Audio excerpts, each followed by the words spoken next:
நம்ம வேலை செய்கிற இடத்துலையும் சரி, நம்ம வியாபாரம் செய்கிற இடத்துலையும் சரி, இந்த லவ் அஃபேர் ரிலேஷன்ஷிப் இருக்கக்கூடாது. அப்படி இருந்தால் என்ன நடக்கும் அதை மட்டும் நான் சொல்கிறேன் இந்த வீடியோவில். வணக்கம், நான் சத்யசீலன். ஓகே, இப்போ ஒரு வேலை செய்கிற இடத்துக்கு நம்ம எதுக்கு போகிறோம்? சம்பாதிக்க போகிறோம், குடும்பத்தை காப்பாற்ற.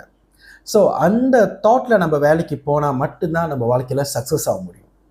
பட் இதில் நிறைய பேர் என்ன பாதிக்கப்படுறாங்கன்னா, வேலை செய்கிற இடத்துல இந்த ஸ்கேண்டல்னு சொல்லலாம், இல்லை லவ் அஃபேர்னு சொல்லலாம். இதில் அவங்க மாட்டிக்கிறாங்க. எதனால் மாட்டிக்கிறாங்கன்னா, சம்டைம் இவங்க கூட நம்ம ஒத்து போனால் தான் நம்மளுக்கு பதவி ஏறுறதோ இல்லை நம்மளோட பொசிஷன் ஏறுறதோ இருக்குன்னு நிறைய பேர் மைண்ட் செட்டில் இருக்கும். ஓகே, இது மூலியமாக உங்களுக்கு என்ன நிறைய பாதிப்புகள் வரும் அது மட்டும் சொல்கிறேன். இப்போ நீங்கள் ஷார்ட் டேர்மில் பார்த்தீங்கன்னா, ஒரு வேலை செய்கிறதும் சரி, இல்லை நீங்கள் ஒரு சொந்த வியாபாரம் செய்கிறதாலும் சரி, அங்கே நீங்கள் ஏதாச்சும் ஒரு அஃபேர் வச்சுருந்தீங்கன்னா, மற்றவங்க கூட ஆணும் சரி பெண்ணும் சரி, உங்களோட தசைகள் மாற ஆரம்பிக்கும். இந்த தசைன்னு சொல்கிறது மகாதசைன்னு சொல்லலாம். இப்போ நம்ம பிறந்த நேரம் படி நம்மளுக்கு ஒரு தசை ஆரம்பிச்சிருக்கும். அது 120 வருஷத்துக்கு வரும். ஸோ ஒரு தசை ஒரு வருஷத்தை கண்ட்ரோல் பண்ணுது. இப்போ கேது தசை 7, சனி தசை ஒரு 19, அப்புறம் சுக்கிர தசை ஒரு 20. ஸோ இந்த மாதிரி தசைகள் மாறி மாறி போகும். ஸோ அந்த மாதிரி தசை நம்மளுக்கு ஓடிக்கிட்டு இருக்கும்போது, நம்மளுக்கு வாய்ப்புகள் நிறையா இருக்கும்போதோ சரி, இல்லை வாய்ப்புகள் இல்லாத போதும் சரி, ஒரு வேலை இடத்துலையோ இல்லை வியாபார இடத்துலையோ நம்ம லவ் அஃபேர் வச்சுக்கும் போது நம்மளோட தசைகள் ஆப்போசிட் பார்ட்டியோட மாறிடும். ஸோ இப்போ அந்த ஆப்போசிட் பார்ட்டியோட மாறினோன்னு என்ன நடக்கும் மட்டும் சொல்கிறேன். அவங்கள சுற்றி இருக்கிற அந்த கிரகங்கள், அது நல்லதும் சரி இல்லை கெட்டதும் சரி, ஓகே, இது 2 பார்ட்டிஸ்க்கும் பேசும். இப்போ உங்கள் வேலை செய்கிற இடத்துல ஒரு ஆணுக்கு சனி பிடிச்சி ஆட்டுன்னு ஆட்டுது. சனீஸ்வரன் எத்தனையோ வருஷத்துக்கு அதை ஆட்டும், எத்தனையோ வருஷத்துக்கு. நீங்கள் ஒரு நல்ல பொசிஷனில் இருக்கீங்க, ஓகே, நீங்கள் ஒரு லேடி ஒரு நல்ல பொசிஷனில் இருக்கீங்க. அந்த காய் உங்கள் கூட லவ் அஃபேர் ஷேர் பண்ணுறாரு.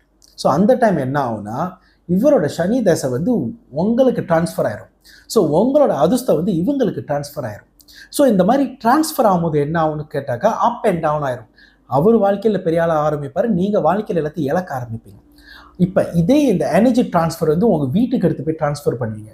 அது அப்படியே ஒரு மாதிரி லைக் வைரஸ் மாதிரி பரவி குடும்பத்தையே டிஸ்ட்ராய் பண்ணிடும். ஓகே, இப்போ ஒரு வேலை இடத்துலையும் சரி, ஒரு வியாபார இடத்துலையும் சரி, முடிஞ்சால் இந்த மாதிரி ரிலேஷன் இல்லாமல் பார்த்துக்க. வேலைனா வேலை. ஸோ சம்டைம் நம்ம ஒரு பொழுதுபோக்குக்கு சொல்லலாம், ஒரு ஃபன்னுக்குன்னு சொல்லலாம். சரி, வீட்டில் தான் நம்மளுக்கு நிம்மதியாக ஹாப்பினஸ் கிடைக்க மாட்டேது, சரி வெளியே போனால் இந்த மாதிரி ஜாலி பண்ணலாம் சொல்லிட்டு இந்த மாதிரி பண்ணும்போது உங்கள் குடும்ப வாழ்க்கை மட்டும் இல்லை, உங்கள் குடும்ப வாழ்க்கையும் சேர்த்து, உங்கள் குடும்பத்தோடும் சேர்த்து நீங்கள் இழக்க வேண்டிய ஒரு காலகட்டாயம் வரும். அதோட ரொம்ப போனஸ் என்னன்னா, உங்களுக்கு நடக்கிற அந்த நல்ல காரியங்கள் எல்லாம் ஸ்டாப் ஆயிரும். ஏன்னா நீங்கள் அந்த எக்ஸ்சேஞ்ச் பண்ணுறீங்க உங்களோட எனர்ஜியை. ஸோ எனர்ஜியை எக்ஸ்சேஞ்ச் பண்ணும்போது எல்லாம் அப் அண்ட் டவுனாக மாறிடும். இப்போ நிறைய பேருக்கு இந்த நாட்டில் மட்டும் இல்லை, எல்லா நாட்டிலையும் தான் சொல்கிறேன், பொதுவாக சொல்கிறேன், நிறையா பேர் ஒரு நல்ல பதவியிலேருந்து தரமட்டமாக விழுந்திருப்பாங்க. ரொம்ப டவுன் ஆகி, டிப்ரெஷன் ஆகி, என்சைட்டி ஆகி, என்ன பண்ணுறது தெரியாத காலகட்டத்தில் இருப்பாங்க. ஓகே, இதிலிருந்து எப்படி வெளியே வருதுன்னு கேட்டிங்கன்னா, சத்தியமாக சொல்கிறேன், இந்த மாதிரி ஒரு ஷேரிங், இந்த எக்ஸ்சேஞ்ச் எனர்ஜி நம்மளோட எனர்ஜியை மாற்றிக்கிறதுன்னு சொல்லுவோம். ஓகேயா, இதில் அவ்வளோ ஈஸியாக நீங்கள் வெளியே வந்துட முடியாது. ஏன்னா உங்களோட அந்த எனர்ஜியை மாற்றிட்டாங்க. நீங்கள் நல்லா இருந்திருப்பீங்க, இப்போ நீங்கள் ஆப்போசிட்டில் இருப்பீங்க, அவங்க பெரிய ஆளாக வர ஆரம்பிச்சிருப்பாங்க. அதிர்ஷ்டம் எல்லாம் பெருகும்.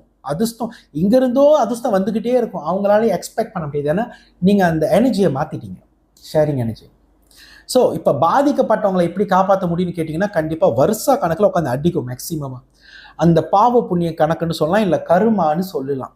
ஓகேயா, இது கண்டிப்பாக அப்ரத்த கர்மா இல்லை, இது கண்டிப்பாக பார்க்க போனால் அகாமி கர்மா இல்லை கிரியாமான கர்மா கேட்டகரியில் வந்துடும். ஒன்று அகாமி இன்ஸ்டனாக கொடுக்கும், பட் அது நம்ம நல்லதாக பாய்க்காம கெட்ட வழியில் பாய்ச்சிட்டோமா அடி நடிக்கும். கிரியாமானா முடிச்சு அடுத்த பிரிவைக்கு எடுத்துகிட்டு போவோம் அந்த கர்மாவை. ஓகே, இதில் நான் என்ன சொல்ல விரும்புகிறேன்னா, சிம்பிளாக முடிஞ்சால் தவறுங்க. இந்த இந்த கேம் ரொம்ப ஒரு ரிஸ்கான ஒரு கேம். இது ஒரு கேமாகவே பாருங்கள், இதெல்லாம் சரி வராது. ஷார்ட் டேர்முக்கு பார்த்தீங்கன்னா நல்லாயிருக்கும், பட் லாங் டேர்மில் பார்த்தீங்கன்னா உங்கள் வாழ்க்கையில் எல்லாத்தையும் நீங்கள் இழந்துட்டு தனி மரமாக இருப்பீங்க.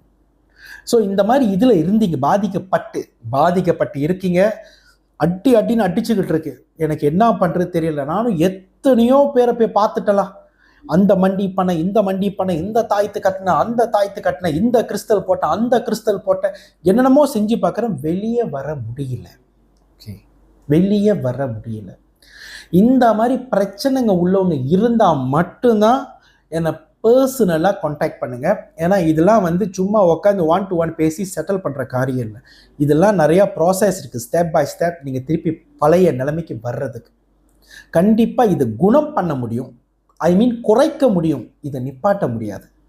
கடவுள் விதித்த அந்த விதிமுறைகளை நம்ம மீறணும்னா அதோட அந்த சேலஞ்சை நம்ம ஃபேஸ் பண்ணி தான் ஆகணும். பட் என்னால் அதை குறைக்க முடியும். இப்போ ஒரு 20 வருஷத்துக்கு அடிக்குது, ஒரு 18 வருஷத்துக்கு அடிக்குது, ஒரு 15 வருஷத்துக்கு அடிக்குது, 7 வருஷத்துக்கு அடிக்குது, அதை நான் மேக்சிமமாக குறைச்சி உங்கள் அதிர்ஷ்டத்தை திருப்பி நான் அந்த பிளாக்கேஜை என்னால் திறந்து கொடுக்க முடியும். ஆனால் அதுக்கு மேலே அந்த தவறு நீங்கள் பண்ணிங்கன்னா என்னால் மட்டும் இல்லை, எவ்வளோனாலையும் உங்களை காப்பாற்ற முடியாது. அதை நீங்கள் நல்லா கவனமாக மைண்டில் செட் பண்ணுங்க. இது ஆணாகவும் இருக்கட்டும் பெண்ணாகவும் இருக்கட்டும், நான் கிளியராக சொல்லிக்கிறேன்.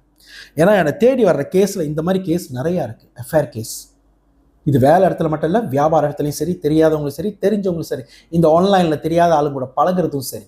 ஏன்னா சில பேர் வந்து இப்போ இந்த ஆன்லைன்லன்னு பார்த்தீங்கன்னா சும்மா ஒரு இந்த மாதிரி ஒரு காஃபியோ இல்லை ஏதாச்சும் நிறையா ஜுவல்லரி போட்டுக்கிட்டு அங்கே ஒரு ஃபோட்டோ பண்ணுறது, இங்கே ஒரு ஃபோட்டோ பண்ணுறது, அந்த ஃபோட்டோ எடுக்கிறதுக்கிட்டே சும்மா ஒரு 2 இடத்த அப்படியே போய் அங்கே போஸ்ட் கொடுக்குறது, லக்ஸரி லைஃப்பில் வாழ்கிறேன்னு சொல்லிட்டு அந்த மாதிரி பெண்கள் நிறையா ஏமாந்து போகிறாங்க, ஆண்கள்கிட்டையும் சரி பெண்கள்கிட்டையும் சரி. ஏன்னா இப்போ இந்த கேம் வந்து 2 பேருமே ரொம்ப ஃபேஷனாக செஞ்சுக்கிட்டு இருக்காங்க. ஒரு குச்சி பேக்கோ ஒரு எல்வி பேக்கோ சும்மா வாங்கியிருக்க மாட்டாங்க, ஒன்றும் போரோ பண்ணி அவங்ககிட்டயே ஃபோட்டோ பிடிக்கிறது, இல்லை எங்கேயாச்சும் பெரிய ஹை அண்ட் ரெஸ்டாரண்ட் இருந்துக்கிட்டு சாப்பிட்ற மாதிரி ஒரு போஸ்ட் கொடுக்குறது, ஆனால் உண்மையாக அங்கே சாப்பிடவே இல்லை. ஸோ இல்லாததை இருக்கிற ஆளுங்களை நம்ப வச்சு அவங்க அதில் ஸ்கேமில் மாட்டி ஒரு லவ் அஃபேர் ஒரு ஸ்கேண்டல்னு சொல்லி அவங்க அதில் பாதிக்கப்பட்டு நிறையா பலியாடு ஆகியிருக்காங்க. ஸோ இப்போ உள்ள காலகட்டத்தில் கேட்டிங்கன்னா இந்த மொபைல் இந்த செல்ஃபோன்னு சொல்கிறது ரொம்ப ஒரு இக்கட்டான சூழ்நிலைமைக்கு ஆளுங்களை ஒரு பொசிஷனுக்கு எடுத்து வந்துக்கிட்டு இருக்கு. அது டேஞ்சர் ஜோன்னு சொல்லலாம். இப்போ கலியுகன்னு சொல்லும் போது கலியுகல் இந்த மாதிரி வார்லாம் வராது. இப்போ கலியுகலில் வார்லாம் பார்த்தீங்கன்னா உங்கள் செல்ஃபோன் மூலியமாக தான் வந்துட்டு இருக்கு. நம்ம பார்க்குற தொலைபேசி மூலியமாக நம்ம இந்த மாதிரி நல்ல காரியங்களை பார்க்குறோம், இந்த மாதிரி கெட்ட காரியங்களை பார்க்குறோம், இந்த நல்ல இதில் நம்ம இன்வால்வ் பண்ணுறோம், இந்த கெட்ட இதில் இன்வால்வ் பண்ணுறோம், எல்லாமே இப்போ உங்கள் தொலைபேசி தான் முடிவு பண்ணுது நீங்கள் என்ன பண்ணணும்னு. அடுத்த நாள் பார்த்து கவனமாக இருங்க. யார் ஒன்றும் இந்த HKSS டிவைனிட்டி கிறிஸ்டலைஸ் வாட்டர் ஒன்றும் வாங்கி பாய்க்கல, இது வாங்கி பாய்ங்க. இந்த கிறிஸ்டல் வாட்டர் வாங்கினோன்னே இந்த மாதிரி ஸ்ப்ரே பாட்டிலை ட்ரான்ஸ்ஃபர் பண்ணிடுங்க. ட்ரான்ஸ்ஃபர் பண்ணிவிட்டு உங்களோட உடம்பு பூரா ஸ்ப்ரே பண்ண ஆரம்பிங்க இந்த மாதிரி. ஸோ இந்த HKSS டிவைனிட்டி கிறிஸ்டலைஸ் வாட்டர் பாய்க்கும் போது என்ன நடக்கும் அதை மட்டும் நான் சொல்கிறேன். 18 பெனிஃபிட் இருக்குது. அதிர்ஷ்டம், சுற்றி இருக்கிற கெட்ட எனர்ஜி விலகிறது, நிம்மதியான தூக்கம், பிள்ளைங்களோட படிப்பு ஸ்கோரிங் டபுளாக பார்க்கலாம். ஸ்கோரிங் நிறைய டிஃப்ரென்ஸ் பார்ப்பீங்க. வேலை வாய்ப்புகள் பெருகும், ஆப்பர்ச்சுனிட்டிஸ் பெருகும், கொண்டு மூளை நல்லா வேலை செய்யும். படுத்துக்கிட்டு இருக்கிற மூலையே வேக் அப் பண்ணும் HKSS டிவைனிட்டி கிறிஸ்டலைஸ் வாட்டர். இதில் 18 பெனிஃபிட் நான் இருக்குன்னு சொல்கிறேன்னா இந்த கிறிஸ்டல் வாட்டரை பற்றி நான் எவ்வளோ சொன்னாலும் இதுக்கு எண்டிங் இல்லை. ஏன்னா கூடிய சீக்கிரம் 3.0 வெளியாக போகுது அடுத்த வருஷம். அதோட ப்ராசஸ் தான் ஓடிக்கிட்டு இருக்கு எனக்கு. ஸோ யார் ஒன்றும் கிறிஸ்டல் வாட்டர் பாய்க்கலே வாங்கி பாய்ங்க. சத்தியமாக நீங்கள் டிஃப்ரென்ஸ் பார்ப்பீங்க. உங்களோட எதிரிகளே உங்களை விட்டு விலகிடுவாங்க, உங்களுக்கு பிடிக்காதவங்க உங்களை விட்டு விலகுவாங்க. உங்களுக்கு நல்லது நடக்கிற காலம் வரணும்னா கிறிஸ்டல் வாட்டர் பாய்ங்க. ஆனால் நான் சொன்ன இந்த பாதிக்கப்பட்டவங்க நீங்கள் டைரெக்டாக என்னை கான்டாக்ட் பண்ணிங்கன்னா பெட்டர். இது நான் கண்டிப்பாக 1-to-1 பார்த்து தான் இதெல்லாம் கிளியர் பண்ணணும். இது கிறிஸ்டல் வாட்டர் மட்டும் இல்லை, எவனாலையும் கிளியர் பண்ண முடியாது. ஏன்னா இது நம்ம பண்ண கருமா. இதெல்லாம் படிப்படியாக தான் செய்யணும். படிப்படியாக கிளியர் பண்ணணும் தான் நீங்கள் கிறிஸ்டல் வாட்டர் நான் எப்போ பாய்க்கணும்னு சொல்லுவேன். அதோட கிறிஸ்டல் வாட்டர் உங்களுக்கு கவசம் மாதிரி உங்களுக்கு பிளாக்கேஜ் எல்லாத்தையும் கிளியர் பண்ணி விடும். சரியா? நன்றி, வணக்கம், நமச்சிவாய. ஏதாச்சும் கேள்விகள் இருந்தால் நீங்கள் தாராளமாக என்னை தொடர்பு கொள்ளுங்கள். 96-291-2273, 96-291-2273. நான் சத்யசீலன்.